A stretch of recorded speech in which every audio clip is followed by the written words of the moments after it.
Voici un récit créé pour la chaîne YouTube Miłość w blasku świecy. Le carrosse s'arrêta devant la grande maison d'Ashcombe, au moment où le ciel du soir prenait cette couleur de plomb bleu que la campagne anglaise garde longtemps avant la nuit. Élise descendit la dernière, avec la prudence des femmes qui n'ont plus rien à attendre et doivent pourtant demeurer dignes. Le vent froid souleva le bord de son chapeau noir. Elle retint d'un geste vif une mèche de cheveux qui voulait s'échapper. Ce petit mouvement la trahit plus qu'aucune parole. La maison était belle, vaste, sévère, sans être triste, avec ses fenêtres allumées comme autant de regards derrière la pierre. Un domestique prit sa valise, un autre ouvrit la porte, et Élise entra avec cette impression très nette qu'on lui accordait un toit sans lui accorder encore une place. On la reçut avec une politesse réservée, celle qu'on offre aux personnes dont le nom n'éveille aucune curiosité. Cela lui convenait. Une compagne discrète valait mieux qu'une dame à plaindre. Mademoiselle Clara Ashcombe l'attendait dans le vestibule. Jeune encore, les joues un peu pâles, le regard vif, elle avait déjà cette grâce impatiente des êtres qui ne savent pas rester en place. Elle s'avança la première. « Vous êtes enfin arrivée ?» dit-elle avec un sourire si franc qu'Élise se défia moins. « J'espérais que la pluie ne vous retiendrait pas à mi-chemin. J'ai eu la chance de voyager sans accident, » répondit Élise en inclinant la tête. « Votre oncle a été bien généreux de m'accorder cette place. » Clara la considéra avec une curiosité presque impolie, puis rougit aussitôt, comme si elle se rappelait de quel monde elle venait. Elle lui prit le bras avec une spontanéité charmante. « Venez. Ma tante dit toujours que les premiers instants sont les plus pénibles, mais moi je crois qu'ils sont seulement les plus importants. » Élise sourit malgré elle. « Dans ce cas, mademoiselle, j'espère les réussir. »« Oh, vous les réussirez » dit Clara, avec une conviction qui frappa juste. On la conduisit à une chambre simple mais élégante, où une cheminée bien garnie chassait l'humidité du soir. Les rideaux étaient tirés. Une jarre de fleurs tardives parfumait l'air, et le lit, couvert d'une courte pointe bordeaux, semblait prêt à recevoir le sommeil des autres. Élise posa son mince sac sur la chaise, défit ses gants, et regarda un instant ses mains. Elles avaient changé. Elles portaient la marque d'une vie plus sobre, plus dure. 7 ans. Elle n'avait jamais cru compter ainsi les années, une à une, et pourtant elles étaient là entières, immobiles, comme ces portraits relégués au fond d'un couloir. Elle se redressa, tira ses épaules en arrière et referma avec soin la personne qu'elle montrait au monde. Peu après, un domestique vint annoncer que le dîner était servi. Élise descendit avec Clara, qui parlait d'un ton léger de son tuteur, de la maison, du jardin d'hiver, des habitudes de la famille. Le salon de réception était éclairé par plusieurs lampes à abat-jour pâle. Des fleurs blanches étaient disposées sur la table. L'air, il y avait cette chaleur retenue des grandes maisons, où le feu et les pas feutrés semblent prolonger le silence. Puis, elle le vit. Lord Julian Ashcombe se tenait près de la cheminée, grand, immobile, vêtu de noir, comme s'il avait voulu faire de sa personne une retenue naturelle. Il parlait à sa tante, Lady Henrietta, dont la dignité sévère imposait le respect, sans hausser la voix. Il se retourna quand Clara entra, et ce simple mouvement suffit à faire battre le cœur d'Élise avec une violence qu'elle croyait perdue. Il avait changé, bien sûr. Les années avaient durci sa bouche, grisé ses tempes, mais elle aurait reconnu sa silhouette entre mille, cette manière de se tenir comme un homme qui porte un nom ancien sans chercher à l'exhiber. Il s'inclina d'abord devant sa pupille, puis leva les yeux vers la nouvelle venue. Le monde se resserra. Ce ne fut pas d'abord un élan de surprise, mais une immobilité si complète qu'Élise sentit ses doigts se glacer sous ses gants. Lord Julien la regardait comme on regarde une porte qu'on croyait fermée à jamais et qui s'entr'ouvre d'un souffle. Elle n'eut pas le temps de détourner les yeux. Il les avait vus, ses yeux. C'était donc ainsi qu'il la reconnaissait, non par son nom, ni par sa taille, ni par une mise quelconque, mais par cette chose intime qu'on emporte malgré soi quand le reste a été brisé. « Mademoiselle Marwood, dit Clara avec empressement, voici mon oncle, Lord Julian Ashcombe. C'est lui qui a eu la bonté de me laisser choisir une compagne. » Élise fit une révérence parfaite. « Milord. » La réponse tarda une seconde de trop.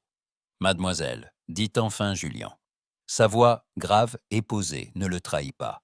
C'était pire encore. Il avait compris, et il cachait qu'il avait compris. Lady Henrietta s'avança avec la courtoisie un peu froide des grandes dames qui examinent avant d'accueillir. « Nous sommes heureux de votre venue, mademoiselle Marwood. Clara a besoin d'une personne calme auprès d'elle. J'espère que vous trouverez ici une situation convenable. »« Vous êtes très bonne, milady, » répondit Élise. Julien ne quitta pas son visage. « Vous avez voyagé de Londres » demanda-t-il. « De plus loin encore » répondit-elle avant de se reprendre. « De Bath, milord. » Le mensonge lui brûla la langue. Ses yeux à lui se firent à peine plus étroits, puis il se tourna vers le domestique qui annonçait le dîner. « Nous passerons à table. » Le repas fut une épreuve de retenue. Clara parlait avec bonheur d'avoir une nouvelle compagne à ses côtés. Et Lady Henrietta l'écoutait avec cette indulgence sévère que prennent parfois les femmes d'âge pour ne pas montrer qu'elles sont attendries. Élise, elle, sentait chaque silence retomber entre les assiettes.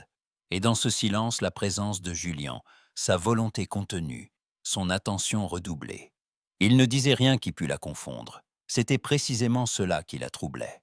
À 2 reprises, elle surprit son regard fixé sur elle si longtemps qu'elle en oublia presque de respirer. Une fois, lorsqu'elle leva sa tasse, il observa le mouvement de ses doigts, comme s'il y cherchait une mémoire. Une autre fois, tandis qu'elle inclinait la tête pour écouter Clara, il oublia presque son assiette. Lui, d'ordinaire si maître de lui, donnait l'impression d'un homme à qui l'on vient de rendre un fantôme. À la fin du repas, Lady Henrietta se leva la première. Clara, toujours vive, demanda la permission de montrer à Élise le petit salon réservé à la lecture du matin. La tante acquiesça. Julien n'ajouta pas un mot. Élise crut un instant que le plus difficile était passé, lorsqu'il la retint d'une voix très calme. « Mademoiselle Marwood !» Elle se retourna. Il était resté près de la table, une main posée à peine sur le dossier de sa chaise, l'autre fermée derrière le dos. Son visage n'exprimait qu'une gravité parfaite. « Vous serez ici en sûreté, dit-il. J'y tiens. » Aux oreilles des autres, ce n'était qu'une politesse de maître de maison. Pour elle, c'était une promesse ou une menace, elle ne sut pas laquelle. « Je vous remercie, milord, » dit-elle. Leurs yeux se rencontrèrent de nouveau. Cette fois, elle y eut autre chose que la surprise ou la réserve. Une stupeur ancienne, douloureuse, intacte. Il savait. Il la reconnaissait vraiment. Et elle comprit qu'en franchissant le seuil de cette maison, elle n'avait pas seulement repris un nom de convenance, elle venait de rentrer sans le vouloir dans le regard de son mari. Le matin se leva sur Ashcombe avec une clarté froide qui rendait la maison plus grave encore. Dans la salle à manger, les rideaux étaient à demi tirés et la lumière pâle tombait sur l'argenterie, sur les fleurs déjà un peu penchées, sur les visages encore retenus par le protocole. Élise entra avec Clara et Lady Henrietta déjà en place et sentit immédiatement ce qu'avait de dangereux une table de famille où l'on était admis sans être encore accepté. Clara lui fit signe avec cette vivacité qui lui était propre. « Venez vous asseoir près de moi, mademoiselle Marwood. On vous servira plus vite et je veux vous parler de la bibliothèque après. » Élise répondit à peine qu'un pas se fit entendre derrière elle. Lord Julian venait d'entrer.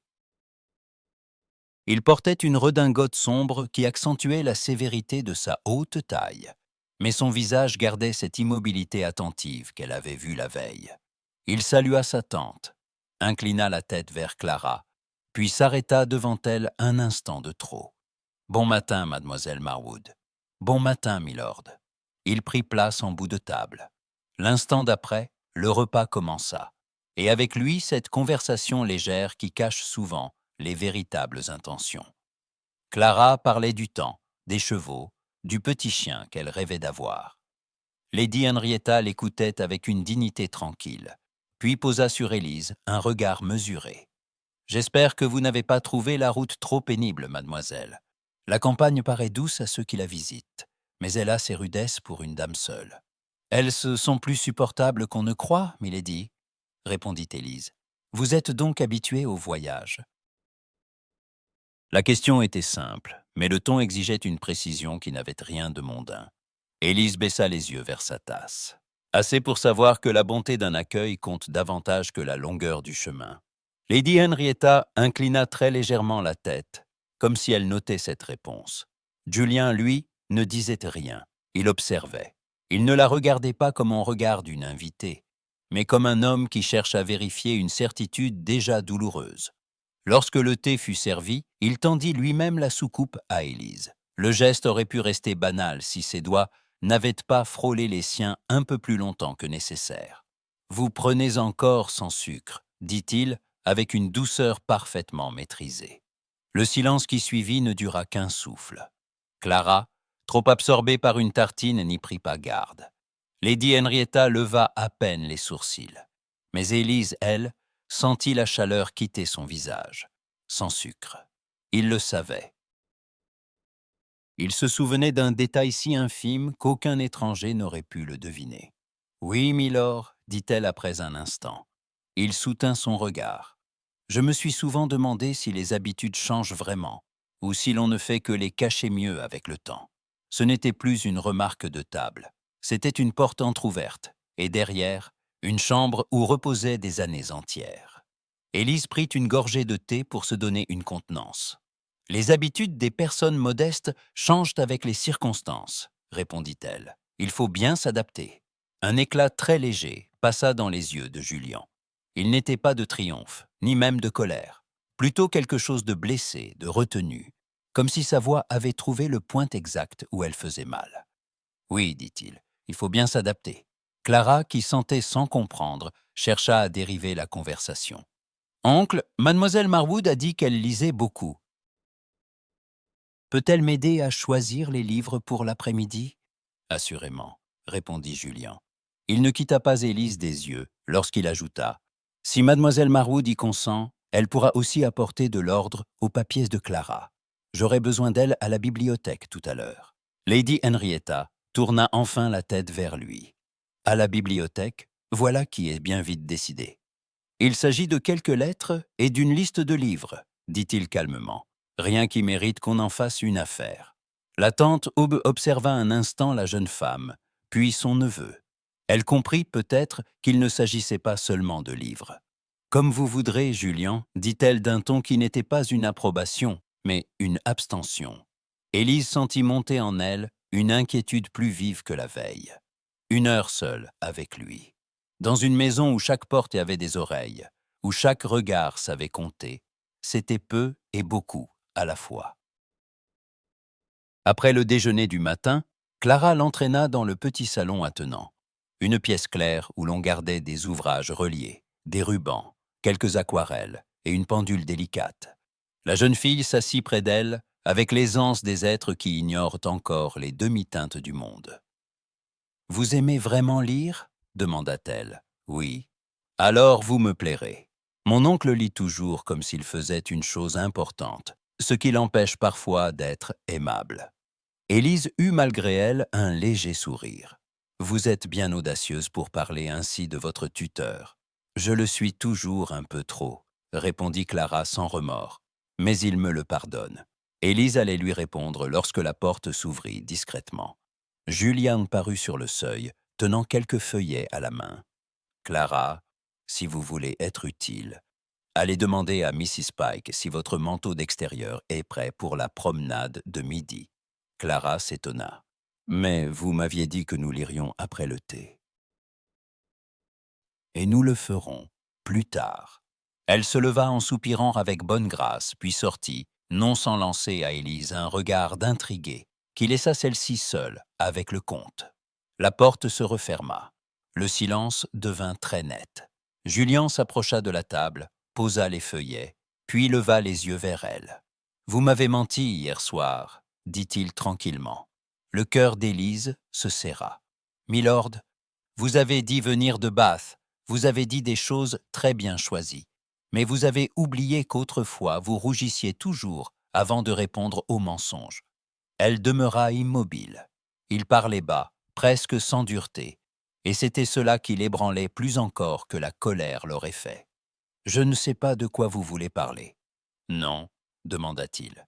Il prit un des feuillets, le roula d'un geste absent entre ses doigts, puis ajouta sans la quitter des yeux.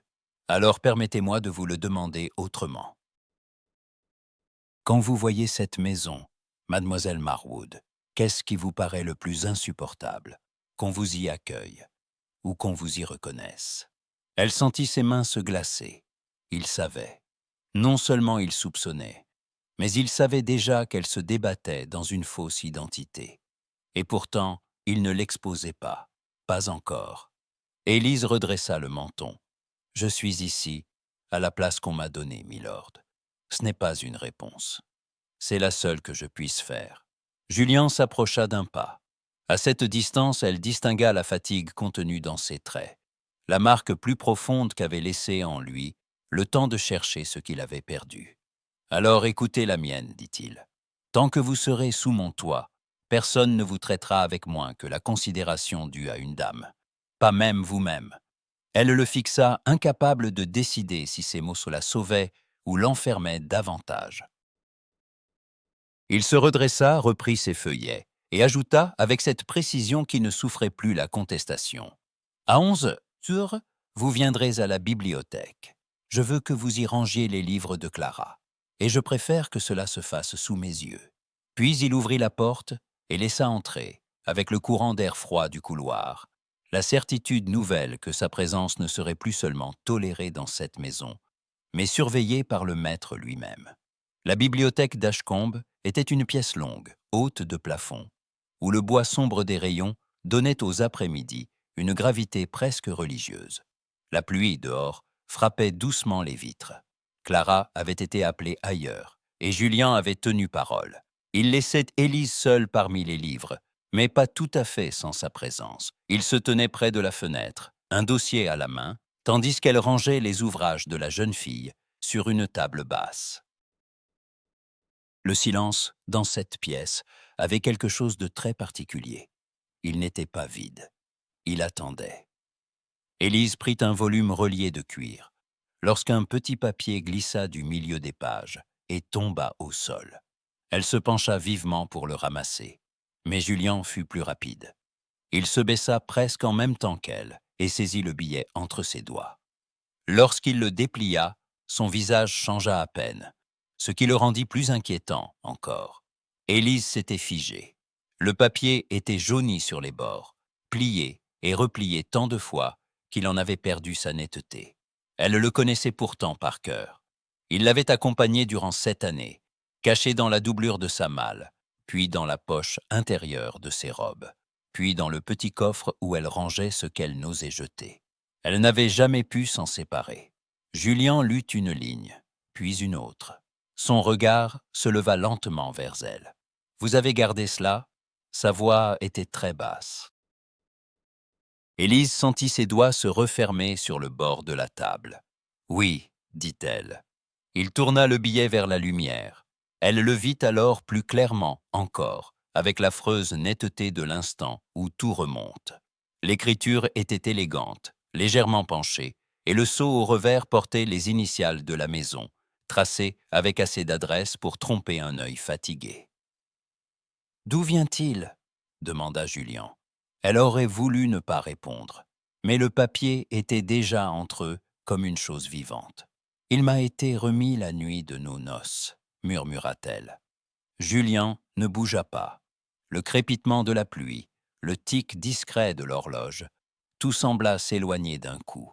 Élise reprit une respiration difficile, puis parla comme on rouvre une porte qu'on a passé des années à tenir close. Cette nuit-là, la maison était encore pleine de lumière. Les invités s'étaient retirés, les rires du dîner montaient à peine des étages inférieurs, et elle s'était tenue dans la chambre nuptiale, avec une retenue si profonde qu'elle croyait ne plus sentir ni ses mains ni ses pieds. La robe de mariée pesait sur elle, comme une promesse trop rapide. Elle avait défait ses gants, posé sa couronne sur la coiffeuse, attendu qu'il monte. Au lieu de cela, une camériste avait frappé à la porte. Une jeune fille qu'elle ne connaissait pas, pâle et gênée, lui avait tendu un billet sans oser lever les yeux. « De la part de Milord », avait-elle dit. Élise avait pris le papier. Dans le couloir, quelque part au bout de la galerie, un homme avait ri à demi. Puis tout s'était tu. Elle avait ouvert le billet avec cette confiance naïve qu'on n'a qu'une fois dans une vie. Il était bref, brutal dans sa politesse même. Je ne vous demande pas de m'attendre. Cette union n'est qu'une nécessité de famille. Vous trouverez demain, au lever du jour, une voiture prête à la porte latérale. Gardez le silence. Il sera plus honnête que les mots. Aucun nom au bas de la page, seulement le sceau de la maison, pressé si nettement qu'il semblait dire la vérité. Élise avait lu, puis relu, jusqu'à ce que les lettres se confondent. Elle s'était rappelée, dans le même moment, la froide courtoisie de la journée, les regards échangés, la manière dont il avait été appelé en bas à plusieurs reprises par des cousins, des oncles, des gens qui souriaient trop largement. Elle avait cru comprendre. Elle avait cru surtout qu'on ne l'épousait pas pour l'aimer, mais pour la déposer ensuite comme un meuble commode. Elle n'avait pas pleuré tout de suite. Elle était restée debout longtemps, assise ensuite, puis debout encore.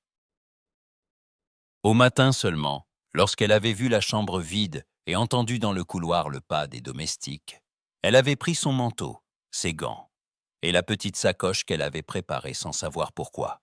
La voiture c'était déjà là. Elle n'avait rien emporté d'autre que ce billet. Quand le récit s'arrêta, sa voix s'était presque éteinte. Julien, toujours debout, tenait le papier comme s'il avait voulu le froisser et ne le pouvait pas. « Ce n'est pas mon écriture, dit-il enfin. Elle ferma les yeux un bref instant. « Je l'ai cru, répondit-elle. C'était assez. » Ce n'était pas assez. Sa voix était plus dure soudain, non contre elle, mais contre ce qu'on lui avait fait. Il relut la note, puis leva le regard vers le sceau. Ce cachet a été pressé avec l'empreinte de ma cire. Mais je n'ai jamais envoyé cela. Élise ouvrit les yeux. Vous le jurez? Il eut un rire sans joie. Je vous le jure, et j'aimerais savoir qui a eu l'audace de le faire à ma place. Il se passa une main sur le front, puis s'approcha de la table, avec une tension qu'elle ne lui avait encore jamais vue. D'un geste brusque, il retourna le billet, scruta le papier, les bords, l'encre.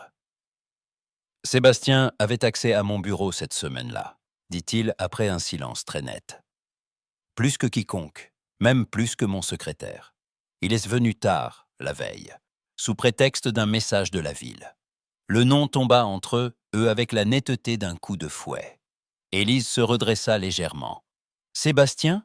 Julien ne la regardait plus, absorbé par ce qu'il découvrait à mesure. Il était encore là après le souper. Il a plaisanté sur les formalités, sur les mariages précipités. Je n'y ai pas prêté assez d'attention. Il serra le billet dans sa main, puis la regarda enfin. Son expression avait changé. Il n'y avait plus seulement de la stupeur. Il y avait une colère très froide, et derrière elle, quelque chose de plus douloureux encore, une honte qu'il ne cherchait pas à cacher.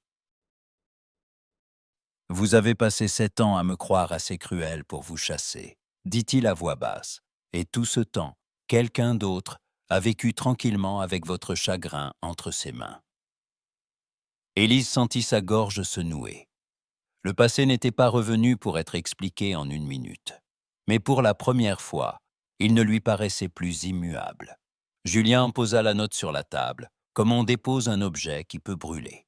« Vous ne quitterez plus cette maison sans que je sache pourquoi, dit-il, et vous ne serez plus seul avec ce souvenir. » Il y avait dans cette phrase une promesse plus grave que la tendresse et bien plus difficile à donner.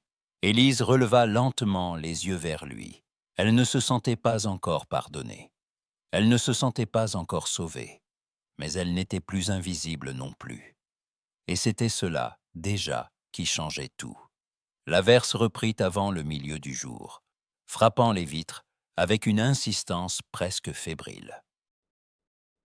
Dans le petit salon réservé à Clara, le feu brûlait haut et l'air sentait le papier sec, le bois chaud et la pluie lointaine.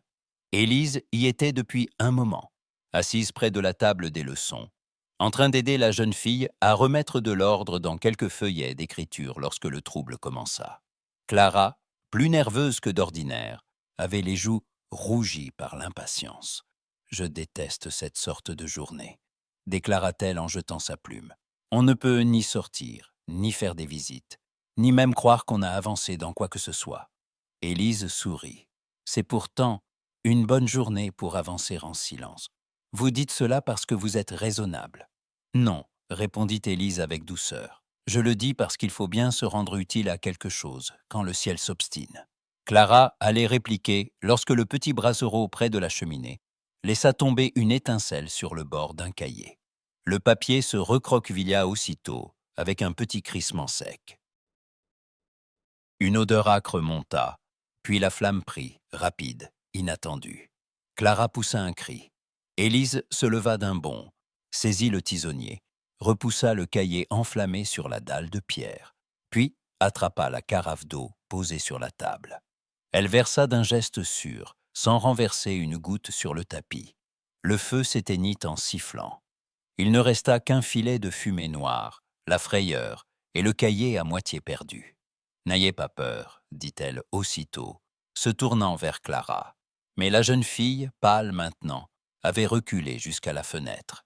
J'ai cru que tout allait brûler. Non, regardez, ce n'est rien de plus qu'une tache. Elle prit les mains de Clara dans les siennes. Elle tremblait. Respirez avec moi. La jeune fille obéit, d'abord à demi, puis vraiment, comme un enfant qu'on rassure, avant même qu'il soit capable d'admettre sa peur. À cet instant, la porte s'ouvrit brusquement. Julien entra.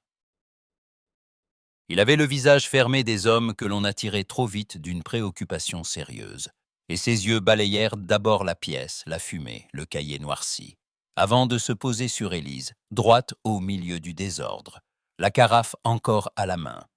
Qu'est-ce qui s'est passé? Clara se tourna vers lui, encore bouleversée. Le cahier a pris feu, oncle. Julien s'approcha, examina la table, puis le brassereau. Il comprit aussitôt qu'il n'y avait pas eu de réel danger. Mais son regard revint à Élise avec une intensité qu'elle sentit jusque dans ses épaules. « C'est vous qui avez éteint cela ?»« Oui, milord. » Seule, Clara était près de moi. Elle a eu plus peur que de mal.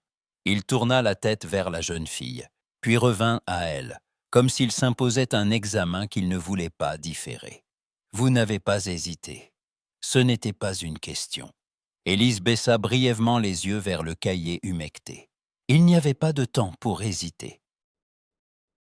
Julien se pencha, ramassa le tisonnier tombé à terre, puis regarda le bord brûlé du papier. « Vous avez sauvé la table entière, » dit-il, « et probablement le tapis aussi. » Clara reprit un peu de couleur. « Mademoiselle Marwood a été fort adroite, oncle. J'ai crié comme une enfant. »« Vous êtes une enfant, » répliqua-t-il avec une sévérité que démentait la douceur du ton. Mrs. Pike aurait fait venir tout le personnel en hurlant. Cette fois, malgré elle, un léger sourire passa sur les lèvres d'Élise. Mrs. Pike n'aurait jamais laissé le feu approcher du feu. Julian la fixa une seconde de trop. Il y avait dans cette réplique, dans cette façon de répondre sans demander de crédit, quelque chose qui le touchait plus qu'un remerciement. Il le sentait bien, elle aussi. Elle détourna les yeux la première. La gouvernante entra justement à cet instant, alertée par les pas et l'odeur de fumée. Missy Pic considéra la scène. Les rideaux encore intacts, le cahier mouillé, Clara tremblante et Élise couverte d'un calme presque insolent. « Voilà qui n'est pas commun, » dit-elle simplement. « Rien de grave, » répondit Julian. Mademoiselle Marwood a agi avec beaucoup de présence d'esprit. Madame Pike inclina la tête, ce qui chez elle ressemblait à une approbation solennelle. « Alors, il faut lui apporter du thé, milord, et faire porter ce cahier au feu pour ne plus le voir de travers. » Clara, qui avait retrouvé de l'assurance, se serra contre le bras de sa compagne. « Mademoiselle Marwood, vous resterez avec moi cet après-midi » Julian répondit avant qu'Élise ait pu parler. « Oui, elle restera. » Il y eut dans ce mot plus qu'un ordre. Clara leva les yeux vers lui, surprise, puis vers Élise, déjà rassurée par la présence même de cette femme, qui ne s'était pas affolée quand tout vacillait autour d'elle. Julian se redressa et fit un signe à Mrs. Pike. « Faites porter ici un plateau pour 2 personnes supplémentaires et un nouveau cahier pour mademoiselle Clara. » Puis, revenant vers Élise, il baissa la voix. « Je vous remercie. Ce furent 2 mots, rien de plus. Pourtant ils avaient un poids réel, presque solennel. Elle sentit la couleur monter à ses joues, ce qui l'irrita un peu. « Vous n'avez pas à me remercier, milord. C'est la prudence qui m'a guidé. »« Non, dit-il. C'était du courage. » Elle voulut répondre qu'il exagérait, qu'une simple action ne méritait pas de si grands mots. Mais il poursuivit avec cette gravité tranquille qui rendait ses phrases difficiles à écarter. « Et de la bonté. Clara le sait déjà. Je commence à le comprendre. » Le silence qui suivit n'eut rien d'inconfortable. Clara, déjà rassurée, s'était remise à ramasser ses feuillets. Madame Pike sortit pour faire apporter le thé. Élise, elle, sentit que quelque chose avait bougé dans la maison, de façon presque imperceptible, mais irréversible. Julien fit un pas vers la porte, puis s'arrêta et dit sans la regarder directement. « À l'avenir, vous ne serez pas seulement ici par convenance. Je veux que Clara vous ait auprès d'elle chaque fois que vous le pourrez. » Ce n'était pas encore une place officielle, ni une déclaration ouverte, mais ce n'était plus la simple tolérance d'une invitée. Lorsqu'il se retourna enfin vers elle, son regard était grave et décidé. Et si d'autres personnes s'en étonnent, elles s'y habitueront. Élise comprit alors que le feu de ce matin avait brûlé davantage qu'un cahier. Il avait donné au comte d'Ashcombe une raison visible de l'estimer, devant témoins. Et cela changeait tout dans une maison où chaque geste comptait. La matinée avait été assez claire pour permettre une sortie, et c'est au moment où l'on annonça le landau préparé pour le village qu'Élise comprit qu'on lui demandait davantage qu'une simple compagnie. Clara, retenue par une légère migraine que Mrs. Pike traitait avec une sévérité maternelle, avait fait promettre à son oncle de lui rapporter 2 livres d'images et un petit carnet de papier verger. C'était un prétexte innocent, presque domestique. Pourtant, lorsque Julian apparut dans le vestibule en manteau sombre, tenant lui-même la liste des achats, Élise sentit qu'il s'agissait aussi d'autre chose. « Vous viendrez avec moi, » dit-il. Ce n'était pas une invitation appuyée, encore moins un ordre brutal. Il avait cette manière calme de parler, qui laissait peu d'espace à la retraite. « Clara n'a besoin que de quelques feuilles de dessin, » répondit-elle. « Et moi, » ajouta-t-il, « j'ai besoin de quelqu'un qui connaisse mieux les livres que la moitié des commerçants du bourg. » Elle comprit qu'il voulait l'emmener, parce qu'il avait décidé de ne plus la laisser glisser hors de son champ sans explication. Elle hésita une seconde, puis acquiesça. Il n'y avait pas de façon élégante de refuser sans paraître se dérober à une simple promenade. Le landau s'ébranla sous un ciel bas. Le chemin bordé d'arbres luisait encore de l'averse de la veille. Julien s'assit en face d'elle, les gants sur les genoux, les yeux parfois tournés vers les champs détrempés, parfois vers son visage. Le cocher, bien en avant, laissait à l'intérieur cette intimité prudente que donne le roulis d'une voiture fermée. Au début, ils parlèrent de rien. Du papier qu'il fallait choisir, de la reliure préférée de Clara, de l'abbé du village qui lisait trop vite ses sermons. Mais cette légèreté avait quelque chose d'emprunté. Élise le sentait à chaque mot. Enfin, Julien dit sans détour. « Vous m'évitez depuis hier soir. » Elle tourna le regard vers la vitre. « Je vous suis resté sous le toit de votre maison, milord. On n'appelle pas cela éviter. » Si, quand on baisse les yeux à chaque fois qu'on rencontre les miens. Elle garda le silence. La roue heurta une pierre, secouant légèrement le landau. « J'ai dit la vérité, reprit-il. Je vous ai cherché. » Élise se tourna vers lui, méfiante malgré elle. « Chercher où ? Partout où j'ai cru que vous pouviez être. À Londres d'abord, puis à Bath, dans plusieurs villes du Nord, chez des connaissances de votre père, chez des femmes qui connaissaient votre ancienne gouvernante. J'ai écrit, j'ai envoyé des hommes. J'ai fini par ne recevoir que des réponses vagues, ou des refus, ou des portes closes. » Il parlait sans hausser la voix, mais avec une tension contenue qui donnait du poids à chaque mot. « Pourquoi ne l'avez-vous pas dit plus tôt ?» demanda-t-elle. Julien eut un bref sourire sans joie. « À qui ? À ma tante, qui croyait déjà que vous aviez choisi de disparaître. À mes cousins, qui préféraient les allusions au trouble. À moi-même, quand je ne savais même plus si je cherchais une femme vivante ou seulement une explication. » Élise sentit la pointe de sa résistance vaciller, puis se redresser aussitôt. « Vous êtes très habile, milord. »« Non, je suis en retard. » Elle se raidit à cette réponse. Julian continua pourtant, le regard fixe sur ses mains. « J'ai compris trop tard que quelque chose avait été fait entre cette chambre et votre fuite. Je le comprends seulement maintenant. Mais je vous jure que votre silence ne m'a jamais été indifférent. » Le landau ralentit. Devant eux, le chemin s'était alourdi sous la pluie récente. Une ornière profonde menaçait de faire pencher la voiture. Et le cocher eut un juron discret avant d'arrêter près d'un groupe de hêtres où l'on pouvait attendre que la route soit dégagée. Le bruit de la pluie sur les feuilles couvrit tout de suite le reste du monde. Le silence qui suivit fut plus intime encore que la route. Élise resta droite, les doigts croisés sur son manchon. « Si vous m'avez cherché, dit-elle enfin, pourquoi n'avez-vous jamais écrit à ma famille? Pourquoi ne pas être venu vous-même » Julian leva les yeux. Il semblait soudain très fatigué. « Parce que je vous croyais parti de votre plein gré. » Elle pâlit légèrement, malgré elle. « Et cela vous suffisait? » « Non, voilà précisément ce qui me condamne. Cela ne me suffisait pas. Je n'ai rien su faire de cette certitude-là. Sinon continuer à vous chercher comme un homme stupide, qui espère qu'un jour, la honte se démentira toute seule. » Élise sentit sa gorge se serrer.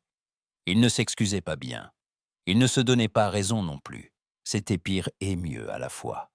« J'ai attendu dans cette chambre, » murmura-t-elle malgré elle, « toute la nuit. » Julian ferma les yeux une seconde, comme si cette phrase l'atteignait physiquement. « Je le sais. Non, vous ne pouvez pas le savoir. Je ne le sais pas comme vous l'avez vécu, mais je sais assez pour comprendre ce que j'ai perdu. » Il s'interrompit, puis ajouta plus bas. « Et je sais aussi que j'ai été assez aveugle pour vous laisser croire que je ne l'avais pas senti. » Le landau ne bougeait toujours pas.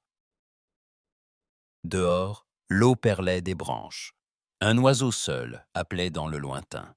Élise regarda le profil de Julian, la fermeté de sa mâchoire, cette contenance qui lui coûtait plus qu'elle ne voulait l'admettre. Elle avait voulu le haïr plus sûrement que la mort. Or il se tenait là, devant elle, vivant, honteux et incapable de jouer à l'homme tranquille. « J'avais cru, dit-elle, que vous m'aviez renvoyé sans même vouloir me voir partir. »« J'ai cru, répondit-il, que vous aviez préféré le croire plutôt que de me demander la vérité. » Elle tourna brusquement la tête vers lui. La phrase était dure. Elle allait protester lorsqu'il poursuivit avec une sincérité presque désarmante. « Et pourtant, si vous étiez venu me dire un seul mot, je vous aurais retenu. Rien qu'un seul mot, Élise. » Il avait prononcé son prénom sans réfléchir. Elle le ressentit comme un souffle rendu à quelqu'un qui s'était cru noyé depuis longtemps. Au loin, la route commença à reprendre. Le cocher annonça qu'on pouvait repartir. Julian ne bougea pas tout de suite. Il avait encore les yeux sur elle, et dans ce regard se lisait une résolution nouvelle. « Je ne vous demande pas de me croire aujourd'hui, dit-il, mais je vous demande de ne plus supposer que je vous ai oublié. » Élise voulut répondre, mais la voiture se remit en marche avant qu'elle ait trouvé les mots. Ils gagnèrent le village dans un silence plus doux, presque fraternel, qui n'était ni pardon ni refus. Aux portes d'Ashcombe, quand le landau s'arrêta sous l'auvent de pierre, Julian descendit le premier, puis tendit la main à Élise. Le geste était simple. Il n'en avait pas moins une gravité nouvelle, car il le fit en présence du palefrenier, de 2 laquais, et de Mrs. Pike elle-même qui, depuis la porte, observait déjà leur retour. Élise posa sa main dans la sienne. Julian la garda une seconde de trop avant de la faire descendre, comme s'il avait voulu que tout le monde vît qu'il la soutenait, qu'il la choisissait, qu'il n'y avait dans ce geste ni gêne ni malentendu.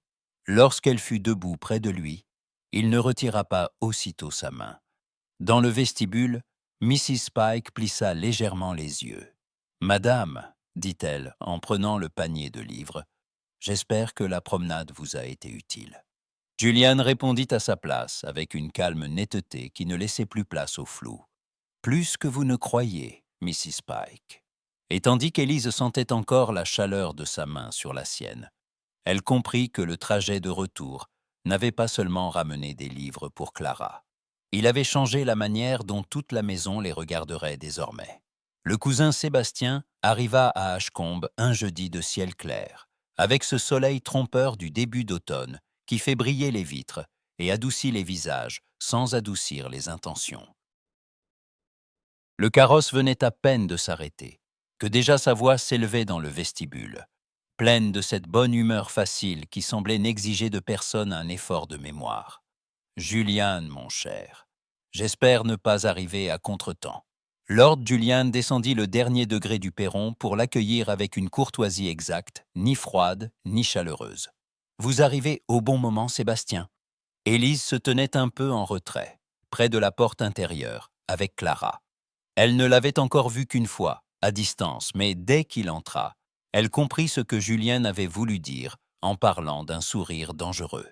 Sébastien Wickliffe avait le charme net, la tenue aisée, la conversation de ceux qui savent occuper une pièce sans hausser le ton. Il s'inclina devant Lady Henrietta avec un respect étudié, embrassa la main de Clara comme s'il avait toujours eu le droit de le faire, puis leva les yeux vers Élise. Son regard s'attarda à peine, mais elle sentit tout de même qu'il évaluait sa présence comme on évalue une serrure mal fermée. « Je crois, dit-il, avec une légère inclinaison, que nous n'avons pas encore été présentés.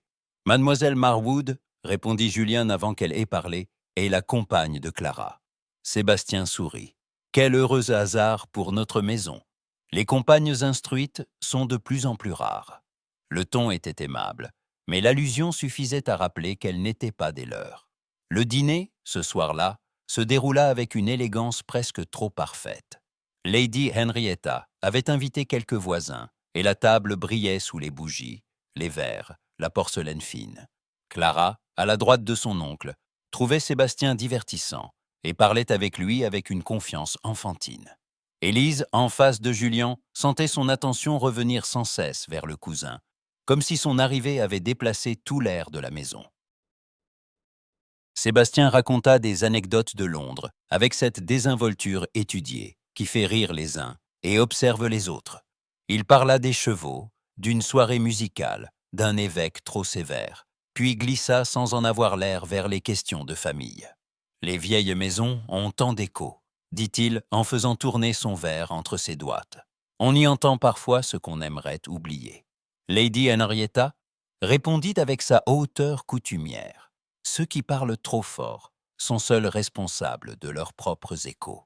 Sébastien s'inclina avec une douceur légère. « Vous êtes toujours aussi juste, ma tante. » Il tourna alors la conversation vers Clara. « Et vous, mon enfant, êtes-vous bien heureuse de votre nouvelle compagne ?»« Très heureuse, » répondit Clara sans hésiter. « Mademoiselle Marwood m'a sauvé d'un incendie avant-hier. » Un léger mouvement passa autour de la table. « Un incendie ?»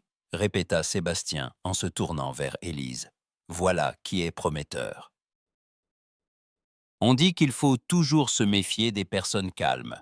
Elles sont souvent les plus efficaces dans une crise. Il ne s'agissait que d'un cahier, répondit Élise. « Ah, les cahiers !» dit-il avec un sourire. « Comme ils peuvent contenir de dangereux secrets. » Julien posa son couteau sans bruit. « Sébastien, dit-il, votre séjour sera court si vous commencez par semer des énigmes au lieu de manger. » Le cousin rit doucement, comme si l'observation l'amusait sincèrement. Je n'oserais pas troubler la maison dès mon arrivée. Mais il y avait, dans la façon dont il observa Élise un instant de plus, quelque chose qui ne plaisait pas à Julien. Elle le sentit très bien, sans savoir encore pourquoi. Après le dîner, Clara fut emmenée par Mrs. Pike. Lady Henrietta resta quelques minutes encore, puis se retira avec une fatigue mesurée. Dans le salon devenu plus intime, Sébastien prit le fauteuil le plus près du feu, comme s'il y avait toujours eu droit. Julien demeura debout près de la cheminée. Élise, qui avait voulu se retirer, fut retenue par un simple geste de la main de Clara. Trop lasse pour aller loin, trop curieuse pour quitter la pièce. « Je suis heureux de retrouver le pays, » dit Sébastien. « Londres a ses charmes, mais ici l'on respire au moins sans devoir se défendre à chaque mot. C'est donc pour cela que vous y restez toujours si peu, » répondit Julien. Sébastien sourit sans se fâcher. Vous me connaissez trop bien. Ou pas assez. Il se pencha légèrement, comme s'il allait raconter une indiscrétion. D'ailleurs, je vous trouve changé, mon cher, plus grave, plus attentif. Une maison tranquille peut produire des effets étonnants. Le regard qu'il jeta alors à Élise fut si bref qu'il aurait pu passer pour une simple coïncidence, mais Julien l'aperçut. « Si vous avez remarqué un changement, dit-il d'une voix basse, c'est que vous observez plus que de raison. Ou moins, répondit Sébastien avec légèreté. Le silence qui suivit fut si net qu'Élise sentit même Clara, près de la porte, retenir sa respiration. Sébastien posa sa tasse. « Vous me permettrez une question familière, n'est-ce pas ?» demanda-t-il. « Cette demoiselle Marwood, vous la connaissez depuis longtemps ?»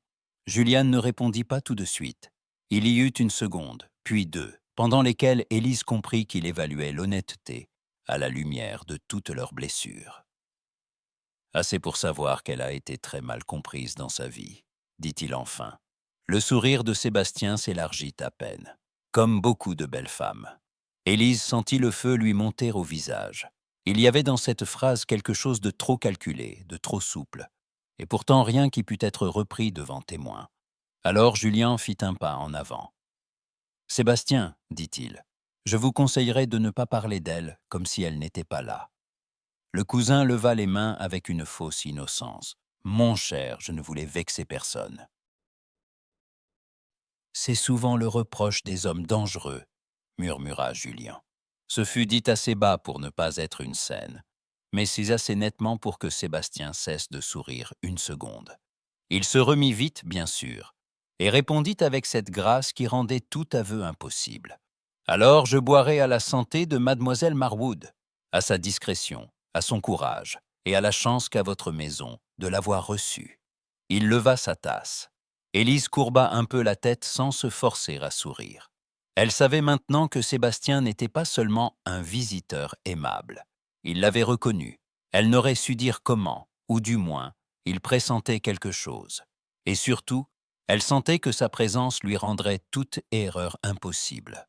Quand la pièce se vida enfin, Julien marcha jusqu'à elle. « Il vous a observé, » dit-il à voix basse. « Oui.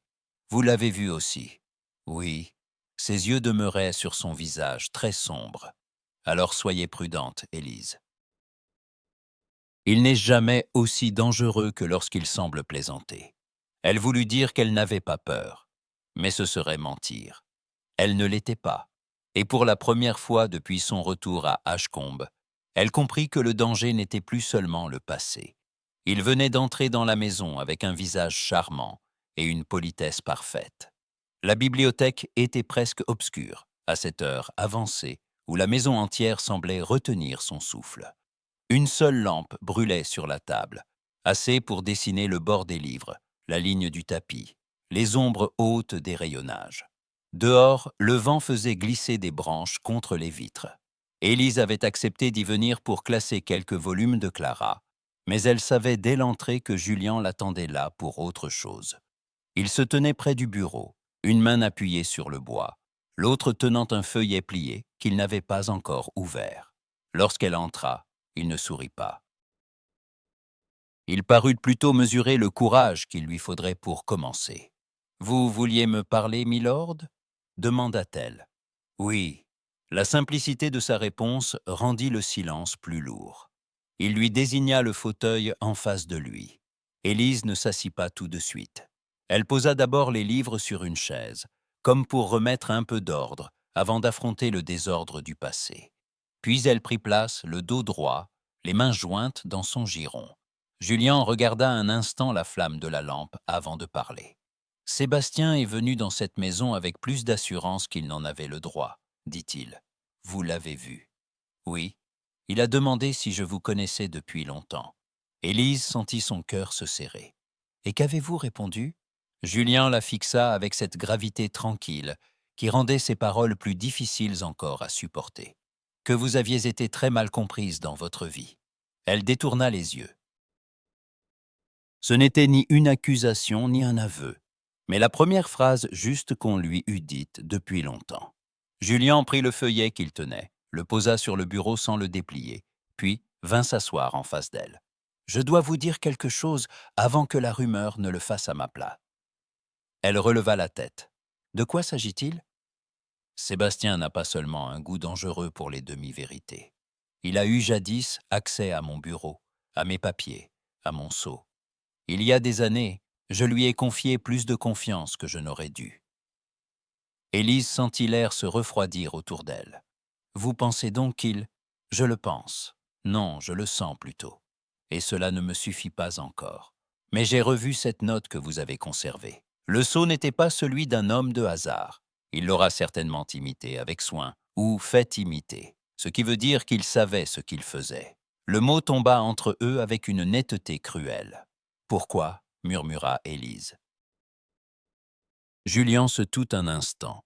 Lorsqu'il répondit, sa voix avait perdu un peu de sa fermeté ordinaire. Parce que Sébastien aimait déjà être cru avant que les autres n'aient parlé. Parce qu'il se plaisait à gouverner les impressions. Parce qu'il était là cette nuit-là et que je n'ai pas voulu voir ce qu'il pouvait tirer de la confusion. Élise pâlit. Elle ne voulait pas, et pourtant, l'image revenait. La chambre nuptiale, le billet, le sceau, la honte si vive qu'elle avait cessé de réfléchir. « Vous étiez là » demanda-t-elle. « Cette nuit-là, vous aussi » ? « Oui. » Il ne détourna pas les yeux. « J'ai été appelé en bas. On m'a retenu plus longtemps qu'il ne fallait. Quand je suis remonté, vous n'étiez plus dans la chambre. » Elle inspira faiblement, comme si l'air lui manquait. « Et vous n'avez pas cherché ?» Le regard de Julien se contracta, non de colère, mais de douleur. « J'ai cherché dans la maison, puis dehors. » Puis dans les jours qui ont suivi, quand il était trop tard pour appeler la chose par son vrai nom, sans vous diffamer. Voilà la vérité. Je me suis tué de prudence, quand j'aurais dû me tuer de franchise. Élise sentit la vieille blessure se rouvrir. Mais cette fois, elle saignait dans un endroit différent. Il n'avait pas menti en disant l'avoir cherché. Il n'avait pas non plus osé dire assez tôt ce qu'il savait. Entre les deux s'était logée toute leur misère. « Alors pourquoi ne me l'avez-vous pas écrit ?» demanda-t-elle, la voix plus faible. « Pourquoi ne pas m'avoir retrouvé plus tôt ?» Il eut un léger mouvement des épaules, presque un aveu de fatigue. « Parce que je vous croyais perdu pour moi de la manière la plus humiliante qui soit. Et parce qu'un homme fier peut poursuivre une ombre longtemps, mais il lui faut du courage pour demander pardon à une femme qu'il n'a pas su protéger. » Le mot pardon resta suspendu dans la pièce. Élise baissa les yeux vers ses mains. Elle tremblait à peine. « J'ai passé 7 ans à penser que vous m'aviez laissé partir sans lutte, » dit-elle très bas. « Je sais. » « Non, vous ne savez pas. J'ai appris à vivre avec cette pensée. Elle m'a rendue prudente, silencieuse, presque invisible. » Julien se leva alors, contourna la table, puis s'arrêta devant elle sans la toucher. C'était un mouvement très simple, et d'une douceur si attentive qu'elle en eut le souffle coupé. « Je commence seulement à mesurer ce que je vous ai laissé porter seul. » Elle leva enfin le visage vers lui. Dans la lumière de la lampe, ses traits avaient cessé d'être seulement sévères. Il y avait en lui quelque chose d'ouvert et de souffrant, une volonté de ne plus se dérober. « Je ne vous demande pas de me pardonner ce soir, » dit-il. « Je vous demande seulement de me croire quand je vous dis que je n'ai jamais cessé de vous considérer comme ma femme. » Elle demeura immobile. Ce mot-là, après tant d'années de silence, lui fit l'effet d'un retour douloureux. Non pas à la chambre, ni à la cérémonie, mais à l'idée même qu'elle avait été aimée, ou du moins tenue pour telle, et que tout ne s'était pas brisé dans son esprit à elle seulement. « Votre femme » répéta-t-elle d'une voix presque inaudible. Oui, il y avait dans sa réponse une résolution qui n'attendait plus l'autorisation de personne. Au même instant, la porte s'ouvrit sans qu'on eût frappé. Clara entra, suivie de Mrs. Pike, qui portait une bougie et l'expression d'une urgence discrète. « Pardon, milord, » dit la gouvernante. « Le petit domestique a vu M. Wycliffe sortir du cabinet de sa seigneurie il y a peu. J'ai cru devoir le signaler. » Juliane se redressa, le visage redevenu de pierre. « Sortir de mon cabinet ?»« Oui, milord. » Avec une hâte singulière. Élise sentit le froid la gagner de nouveau. Sébastien n'était pas seulement un danger de parole. Il avait eu accès au bureau de Julien, peut-être encore ce soir. Et maintenant, le doute n'était plus possible. La maison devait être surveillée, les papiers gardés, les chambres fermées à clé. Julian regarda le feuillet sur son bureau, puis la porte, puis Élise. Alors tout ce qui est se resté caché jusque-là peut encore être arraché de la même main, dit-il. Il se tourna vers Mrs. Pike. Faites fermer le cabinet, et qu'on ne laisse plus Sébastien seul dans cette maison. Puis, revenant vers Élise avec cette fermeté nouvelle qui tenait autant du devoir que de la protection, il ajouta « Cette nuit, vous ne resterez pas sans surveillance. Si le cousin a joué avec nos silences une fois, il ne recommencera pas librement. » Élise comprit qu'entre eux, quelque chose venait de franchir une frontière. Il ne se contentait plus d'être le maître de la maison. Il se mettait en position de la défendre avec elle au centre, non en marge. La salle de bal de la maison des Haversham était pleine de lumière, de parfums légers et de cette agitation feutrée qui suit toujours l'arrivée d'une petite société de campagne. Les chandelles se reflétaient dans les miroirs, les éventails s'ouvraient et se refermaient comme des ailes blanches, et le parquet renvoyait le bruit discret des pas avant que la musique ne reprenne. Élise se tenait un peu en retrait près d'une des baies ouvertes sur le jardin, attendant que Clara termine une contredanse avec un jeune officier. Julien était ailleurs, entouré de voisins qui lui parlaient d'un ton respectueux.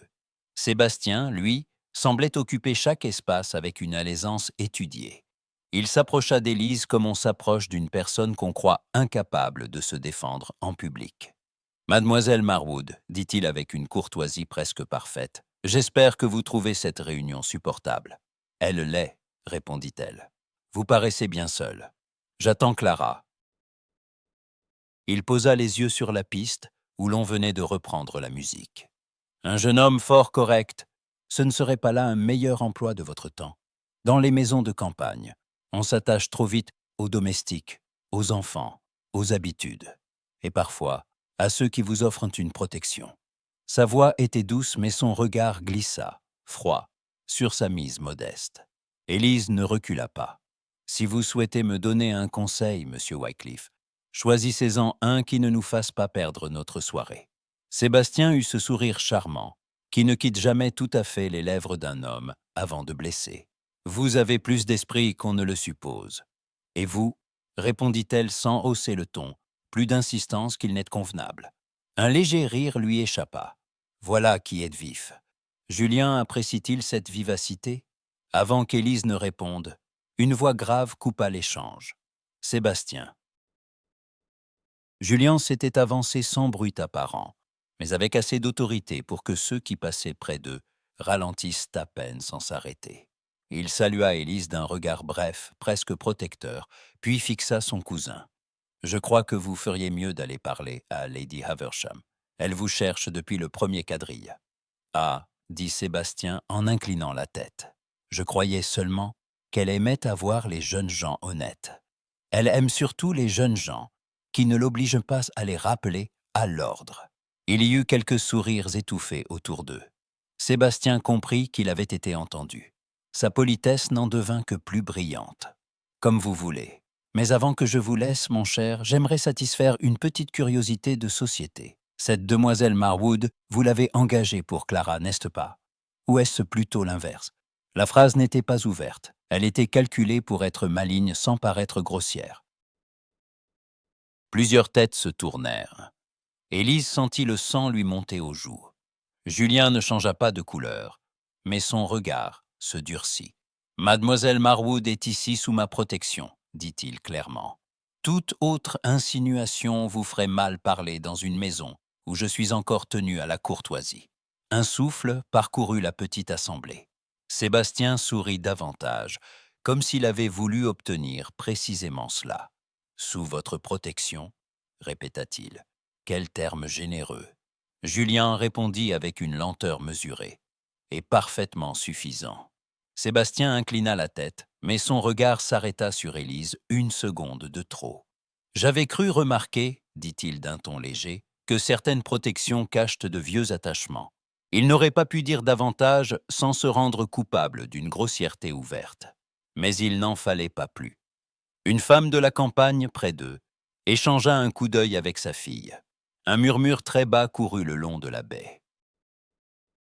Clara, revenue de la danse, s'approcha au même moment, heureuse et essoufflée. ignorant encore la pointe qu'on venait de lancer. « Oncle, demanda-t-elle, vous restez pour le souper. » Julian lui prit la main un instant, comme pour détourner l'attention de la salle entière. « Oui, mon enfant. » Puis il se tourna vers Sébastien. « Assez. Si vous avez quelque chose à dire de mademoiselle Marwood, dites-le devant témoin, ou ne le dites pas du tout. » Le cousin ouvrit la bouche, puis la referma avec une correction parfaite. Il n'y avait plus de place pour le badinage. Il regarda autour de lui, nota les visages qui observaient, et comprit sans doute qu'il avait forcé plus loin, qu'il n'était prudent. Alors, contre toute attente, il sourit, avec une douceur presque triste. « Mon cher, je ne faisais que m'amuser. »« Moi pas. » Cette réponse, prononcée avec calme, traversa le cercle comme une lame nette. Le silence dura assez pour devenir embarrassant. Sébastien s'inclina très bas devant Élise. « Dans ce cas, mademoiselle, je vous présente mes excuses. » Le mot était correct, mais trop lisse pour être sincère. Il se retira d'un pas élégant vers le groupe voisin, laissant derrière lui un air de malaise qui ne se dissiperait pas de sitôt. La musique reprit, plus vive, presque pour couvrir la tension. Élise baissa les yeux vers ses doigts. Elle s'attendait à sentir l'humiliation la gagner. Au lieu de cela, elle sentit la présence de Julian à ses côtés, ferme, immédiate, comme un mur dressé sans bruit. « Vous n'avez pas à vous retirer, » dit-il à mi-voix. « Je n'ai pas l'intention de le faire. » Bien. Elle leva les yeux. Il ne la regardait pas avec les conventions ordinaires d'un maître de maison vers une employée. Il y avait là quelque chose d'ouvert, de décidé, de visible désormais, pour tous ceux qui savaient observer. Lady Haversham, attirée par la scène et par les demi-mots, s'approcha de Julian en éventail à la main. « Mon neveu, » dit-elle avec un sang-froid admirable, « je souhaite que vous n'ayez pas transformé ma soirée en tribunal. »« Ce n'est pas moi qui ai commencé, » répondit-il. « Je m'en doute. Mais il faudra bien que vous finissiez par me dire ce que cette demoiselle représente pour vous. » Élise sentit le temps s'arrêter. Julien ne répondit pas tout de suite. Puis, avec une netteté qui fit taire jusqu'aux éventails alentour, il dit « Quelqu'un que je ne laisserai pas être attaqué dans une salle où je suis présent. » Ce n'était ni une déclaration entière, ni une simple politesse, c'était mieux et plus risqué, une prise de position publique. Lady Haversham l'observa longuement. Ses yeux allèrent d'Élise à son neveu, puis vers Sébastien, qui, au loin, avait cessé de sourire. « Je vois, » dit-elle enfin. « Alors veillez à être aussi ferme demain qu'aujourd'hui. » Elle s'éloigna avec cette dignité de grande dame qui admet sans l'avouer qu'elle a entendu plus qu'elle n'aurait voulu. Élise demeura immobile, le cœur battant trop fort pour la tranquillité apparente de son visage. Julian se tourna vers elle. « Cela vous a-t-il blessé ?» demanda-t-il tout bas. Elle voulut dire non, puis, à sa propre surprise, répondit « Un peu ». La mâchoire de Julian se crispa. « Alors je regrette de ne pas l'avoir empêché plus tôt. » Cette fois, il y avait dans sa voix une promesse réelle, audible, que les autres n'entendraient peut-être pas, mais qui, entre eux, changeait déjà la manière de se tenir l'un devant l'autre. Et dans cette salle pleine de musique, de regards et de convenances, Élise comprit que Julien venait de la défendre ouvertement pour la première fois. Le matin après la réception s'ouvrit sur un calme trompeur. La maison d'Ashcombe paraissait presque assoupie, mais Élise sentait dans les couloirs une tension nouvelle, comme si chaque porte fermée gardait en mémoire la soirée de la veille. On lui avait demandé de rejoindre Clara dans le petit salon après le déjeuner. Elle traversa donc l'allée du premier étage, avec une lenteur distraite, tenant entre ses doigts un ouvrage qu'elle ne lisait pas vraiment. C'est alors qu'elle aperçut Mrs. Pike au bout du couloir, debout près de l'armoire à linge, parlant à voix basse avec le vieux valet du comte. Le domestique tenait une clé à la main. Il semblait embarrassé. À la vue d'Élise, Mrs. Pike leva légèrement le menton. « Mademoiselle Marwood, Madame Pike. » La gouvernante jeta un regard au valet, qui s'éclipsa aussitôt. « J'allais justement vous chercher, » dit-elle. « On a trouvé ceci. » Elle tendit à Élise une petite bande de soie pliée et un fragment de papier plus mince encore. Le cœur d'Élise fit un bond qu'elle dut dissimuler derrière sa politesse. Elle reconnut immédiatement la texture du papier, le genre de qualité que l'on réserve à des messages privés. La soie, elle, portait un fil d'or presque effacé. « Où cela a-t-il été trouvé ?» demanda-t-elle. Dans le cabinet de Milord, derrière un portefeuille de lettres anciennes. Le valet nettoyait une étagère. Il y a trouvé un repli caché. Le tout avait été glissé là depuis longtemps, apparemment. Élise regarda les deux morceaux avec une attention si vive que Mrs. Pike en plissa les yeux. « Vous savez quelque chose, n'est-ce pas ?» dit la gouvernante sans détour. Élise hésita. Puis, voyant qu'il n'y avait plus d'échappatoire, elle prit le papier. Ce n'était pas le billet de la nuit des noces, mais le fragment d'un mot plus long, écrit de la même main, élégante et perfide. On n'en lisait que quelques phrases. Qu'elle croit, avant l'aube. Nul besoin de scandale. Le reste avait été déchiré. « J'ai vu cette écriture une fois, » murmura-t-elle. « Quand ?» Elle releva les yeux vers Mrs. Pike, puis vers le bout du couloir vide. « La nuit où je suis partie. » La gouvernante ne montra ni surprise ni indulgence, seulement une attention très nette. « Venez avec moi, » dit-elle. « Personne ne doit vous voir ici avec cela. » Elles descendirent jusqu'au petit bureau. Attenant à la salle de billard, une pièce rarement utilisée le matin. Mrs. Pike ferma la porte derrière elle, puis alluma la lampe de travail malgré la clarté du jour. La lumière donnait au papier une présence presque accablante. Élise parla alors, mais à demi seulement, comme si chaque mot devait se frayer un chemin à travers les années. Elle expliqua le billet, le sceau, la voiture au matin, la honte et le départ.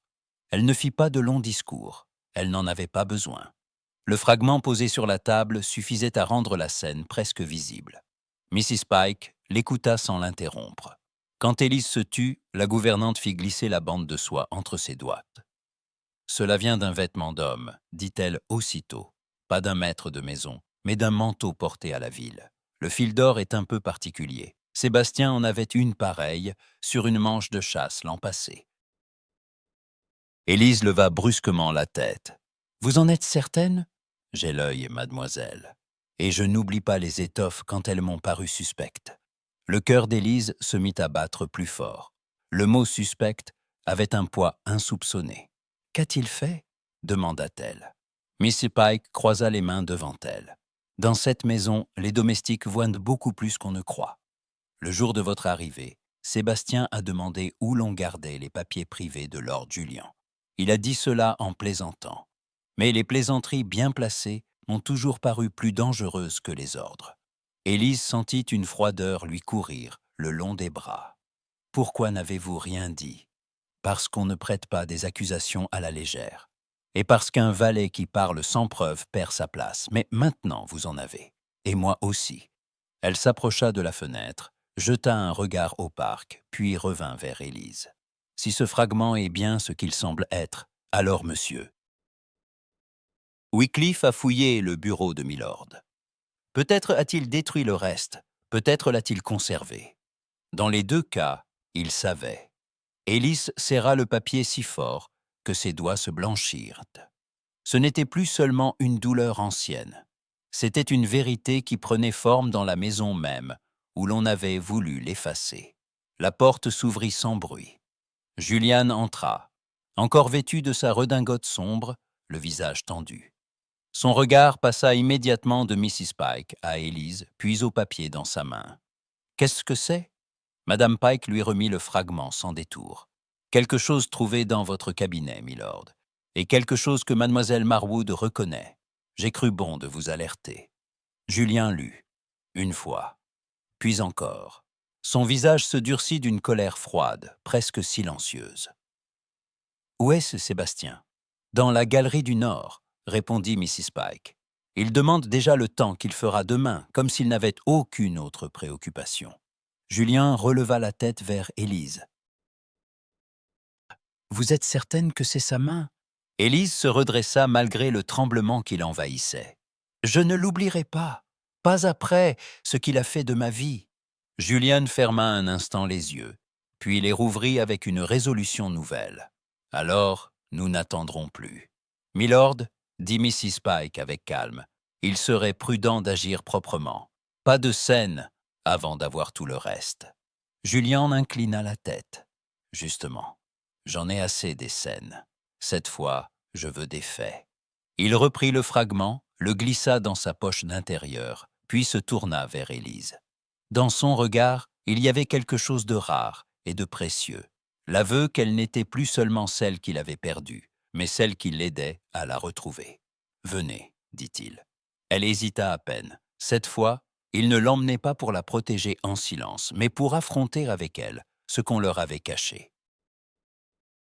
Et quand ils sortirent du petit bureau ensemble, Élise comprit que la preuve matérielle venait enfin de mettre le passé à portée de main, et que Sébastien, désormais, n'aurait plus seulement leur mémoire contre lui. Le salon du soir était plein de visages choisis avec prudence. Lady Henrietta avait invité seulement les voisins les plus proches, ceux dont la discrétion passait pour une vertu autant qu'une habitude. Et la maison semblait prête à observer chacun comme on observe une aiguille sur de la soie. Les bougies brûlaient haut, les rideaux étaient tirés, et le thé circulait avec une lenteur calculée. Élise était restée près de la fenêtre avec Clara, qui ne quittait plus sa main depuis que l'on avait annoncé l'arrivée de Sébastien dans le salon. Julien, debout près de la cheminée, tenait dans sa poche le fragment de papier trouvé le matin même. Il avait demandé qu'on retarde le départ de certains invités, sous prétexte d'un mot à dire à son cousin. Ce mot, tout le monde le sentait, ne serait pas petit. Sébastien entra avec cette hantise impeccablement choisie qui lui allait si bien qu'elle en devenait presque insupportable. Il salua les dames, échangea 2 plaisanteries avec le recteur du village, puis regarda Julian avec un sourire à peine marqué. « On m'a dit que vous vouliez me parler, mon cher. » En effet, la voix de Julien ne donnait pas prise à la légèreté. Les conversations alentour diminuèrent. Même les domestiques semblaient ralentir leurs pas.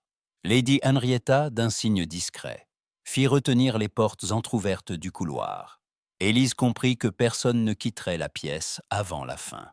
Julian s'avança d'un pas, sortit le fragment de papier de sa poche et le déplia entre 2 doigts. « Reconnaissez-vous cela ?»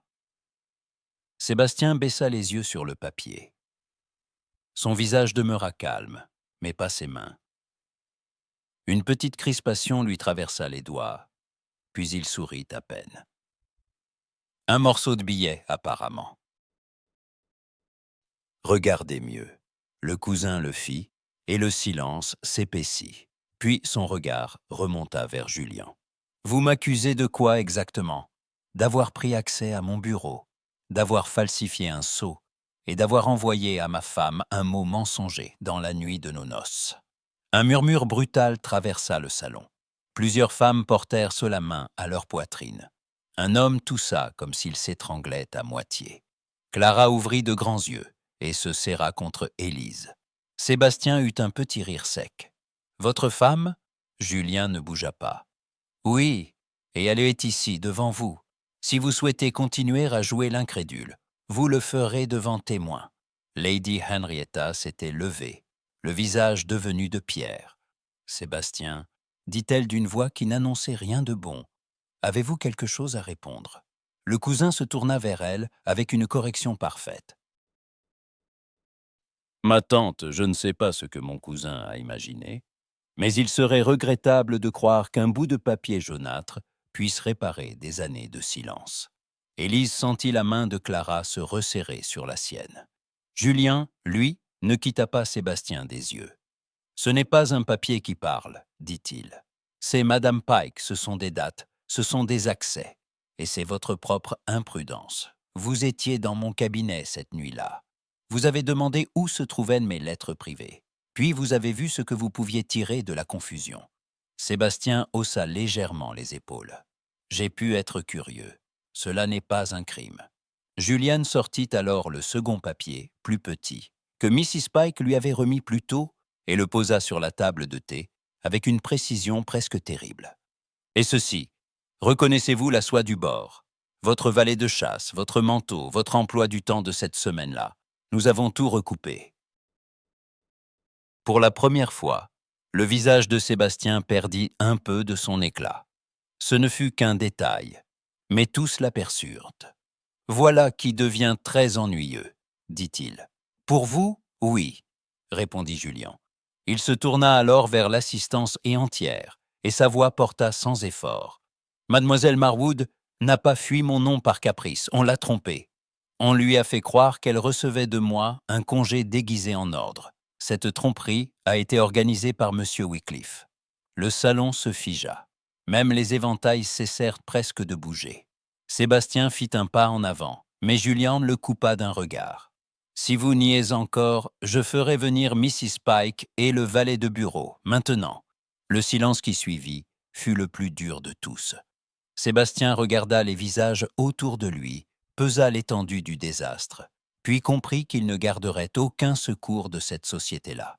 Sa politesse se fendilla. « Vous êtes bien prompte à jouer les martyrs, Julien. Et vous bien prompte à vous cacher derrière moi. » C'était la première fois que Julien le disait sans réserve. La phrase tomba avec une netteté si froide qu'elle sembla couper quelque chose dans l'air même. Sébastien se tourna alors vers Élise. Son sourire revint, mais il n'avait plus rien de charmant. « Vous auriez dû rester dans l'ombre, ma chère. Les femmes sages y vieillissent très bien. » Élise se redressa. La douleur ancienne se transforma en une fermeté inattendue. « J'y ai assez vécu pour savoir que vous n'êtes pas digne du mot sagesse. » Un frisson parcourut la pièce. Lady Henrietta ferma les yeux une seconde, comme si elle venait d'entendre la vérité de trop près. Sébastien pâlit à peine, mais cette fois la rougeur de la colère le trahissait plus que ses mots. « Très bien, » dit-il. « Si vous voulez une confession, en voici une. J'ai pensé qu'un mariage aussi mal assorti ne méritait pas de durer. J'ai cru rendre service à tout le monde. » « En mentant ?» lança Clara d'une voix vive et scandalisée. Le regard de Sébastien glissa vers elle, surpris par l'accusation sortie d'une enfant. C'est ce détour bref qui le perdit, car toute la salle vit alors ce qu'il était réellement.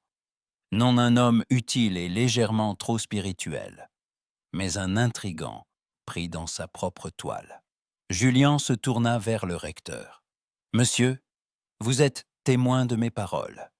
Cette maison ne recevra plus Monsieur Wycliffe comme un parent de confiance. Et je l'invite à quitter Ashcombe demain matin. » Un murmure d'horreur ou de soulagement parcourut le salon. Nul ne sut lequel. Sébastien resta immobile un instant, puis inclina la tête avec un calme qui ressemblait à une retraite. « Comme vous voudrez. » Mais au moment de sortir, il croisa de nouveau le regard d'Élise. Il n'y avait plus de moquerie cette fois, seulement une menace froide. Il n'avait pas tout perdu, et il s'en souviendrait. Quand la porte se referma derrière lui, le salon demeura sans voix. Clara se tourna vers Élise, les yeux grands ouverts. C'était donc lui. Élise ne répondit pas tout de suite. Julien, lui, fit un pas vers elle, et devant tout ce monde encore pétrifié, il dit à voix basse, mais assez fort pour que la vérité soit entendue. « Oui, et je suis désolé de ne pas l'avoir vue plus tôt. Ce n'était pas tout le pardon, mais c'était la première fois qu'il reconnaissait publiquement sa faute envers elle. » Le lendemain matin, la maison d'Ashcombe s'éveilla dans un silence plus doux que les précédents, comme si la victoire de la veille avait lavé les murs d'une ancienne mauvaise odeur. Le ciel était clair, le jardin encore humide, et l'air, froid mais lumineux, entrait par les hautes fenêtres de l'escalier avec une netteté presque consolante. Élise avait cru passer la nuit sans dormir. Pourtant, à mesure que les heures s'étaient écoulées, elle avait senti se dissoudre en elle cette tension qui l'accompagnait depuis son retour. Rien n'était simple encore, mais le mensonge avait été nommé.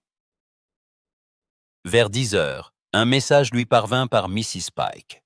Le billet n'avait qu'une ligne. « Milord vous attendra à la chapelle familiale. Venez si vous le souhaitez. » Élise relut ces mots 2 fois.